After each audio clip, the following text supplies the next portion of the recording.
It's like a blessing. I feel for real. I feel proud of myself, knowing where I came from. Before Anuel would become one of the leaders of the Latin trap movement, before he would go to jail for 30 months and drop an album the day he was released. Do you imagine how bad or negative things could have gone if you didn't get locked up, like if you just stayed in the streets? Probably I'd be dead. Before that album would top the Latin iTunes charts. Before Anuel would collab with some of the biggest artists in the Latin industry like Ozuna, Farruko, Nengo Flow, Karol G, and American artists like Tekashi 69 and Nicki Minaj. His song with Nicki was even included on the soundtrack for Spider-Man Into the Spider-Verse. Before he would share a passionate kiss with fellow superstar Karol G, confirming what many had already believed about their relationship status. Before Anuel would have over 16.5 million followers on Instagram and more than 22 million listeners on Spotify monthly. Anuel grew up the son of a big music A&R, but that doesn't mean that he had an easy life. He served 30 months in jail on weapons charges where he would record songs through the phone. He's quickly become one of the leaders of the Latin trap music movement, and I have a feeling he's just getting started.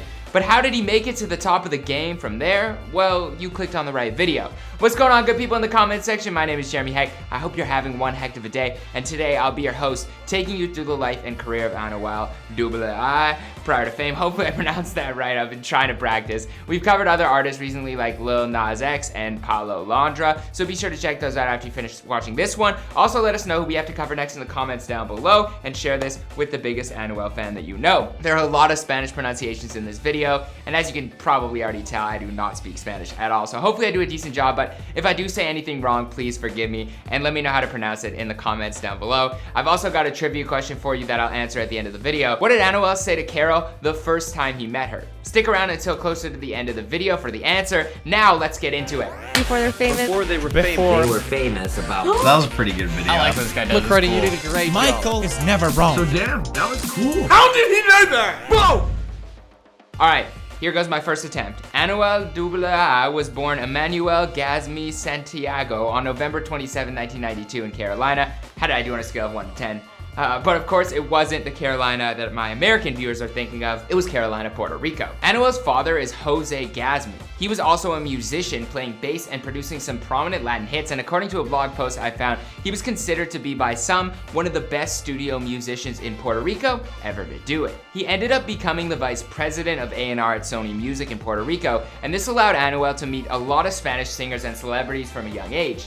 Legend has it that rapper Tempo carried a young Anuel in his arms when he was just a child. Jose signed Tempo and producer Buddha to the first $1 million contract in the genre's history. Growing up, Anuel studied at the Catholic school Colegio Maria Auxiliadora in his hometown. Am I getting any better or worse? Ever since a young age, Anuel showed interest in music, but in 2009, he decided to start rapping and working on his craft until he released his music into the world a year later when he felt ready. His early songs were published by his father's company. He was able to secure collabs with some big names though, like Nengo Flow and Ozuna, to gain new fans, and people started to fall in love with his style, his music, his sound, and he started posting music onto his own YouTube channel, and it made its way to America and caught the attention of one of the hottest rappers in the game, at the time at least, the boss, Ricky Rose. In 2012, Anuel secured a deal with Rick Ross's Maybach Music Group. It's wild that he was signed to Maybach. I had no clue. Like when they were doing Self-Made and when Ross was posting up pics in 2012, it should have been him, Meek, Wale, Gunplay, and Anuel. They could have been like the international rap Avengers. It was through Maybach that he was able to secure the permission to use some Rihanna vocals for a hook. In September of 2015, Anuel appeared on a remix of Brian Myers' song Esclava with a standout verse, and this put his name into the spotlight of the Latin trap world. The song currently has over 100 million views on YouTube for the audio alone. In 2016, he released the mixtape Real Hasta La Muerta, which is the same name as his album that he would later release. While his songs were considered too risky to play on radio with lyrics about sex, drugs, and guns, he quickly started to gain an online following. While I would have thought that because of how he grew up that those lyrics weren't all true or that he wasn't about that life, I was proven wrong while doing my research, because it was that same year that he got caught up with the law being hit with a gun possession after leaving a nightclub in Puerto Rico. Bueno, bajo estrictas medidas de seguridad, permanece detenido el reggaetonero Anuel AA. In his car, officers found 3 guns, a dozen clips, and 152 rounds of ammunition. He said in an interview that the moment he was arrested by police, he knew that he was going to jail, and he was absolutely, unfortunately, right. He told Billboard, "They arrested me for my songs, for what I said, which is real, what people see and live in the streets." It was during his time in jail that he began to build his audience, and before long, he had himself a massive online following, posting hit after hit to his YouTube page. 5 of his songs that were released since the time of his original arrest reached Billboard's Hot Latin Songs charts. During the time he collabed with other artists like Ozuna, Bad Bunny, Farruko, and more, Anuel was involved in an incident with another jail inmate while he was in there, and it forced him to spend 90 days in solitary confinement.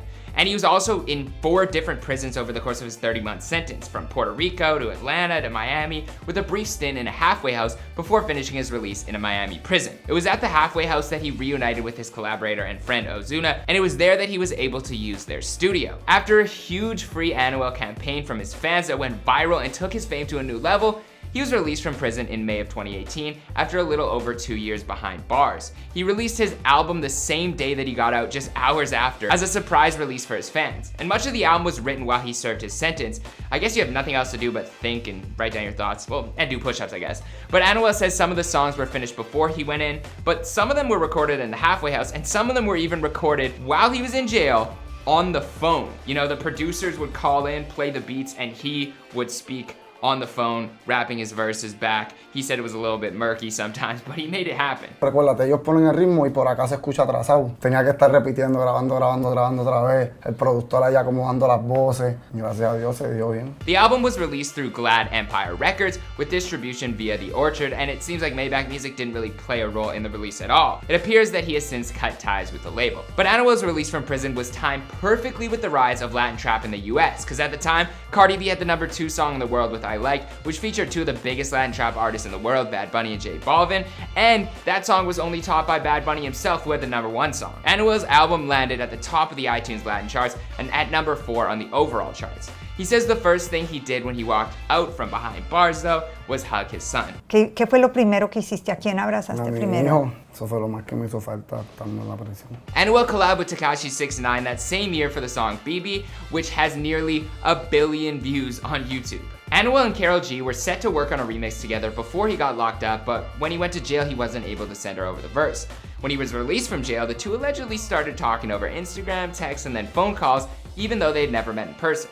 Then they dropped the song Culpables. It was about a couple who falls in love while dating other people, and the two met in person officially on the set of that music video. And apparently Anuel told his manager that Karol would one day become his wife. There you have the answer from the question from the beginning of the video. And you see, kids, the power of the mind is not a joke. You can manifest anything that you want in this life. Just say it out loud or write it down, and I promise to you that it'll happen for you. I mean, I even remember that working on a show like this was a dream of mine that I would write down in my notebook or say out loud to my friends. Like, one day I'm gonna talk on a music show to millions of people, and I'm doing that right now. So sometimes it's surreal, but yeah, follow your dreams if you're watching this. Karol told Billboard about when they first met. "We became friends and we are very close. He is a human being completely different from his character that he is. He has a huge heart, and I wish everyone could know him as I know him." As usual in Hollywood, though, the two kept saying that they were just friends and denying any rumors of romantic involvement. That is until one night on stage, they confirmed otherwise.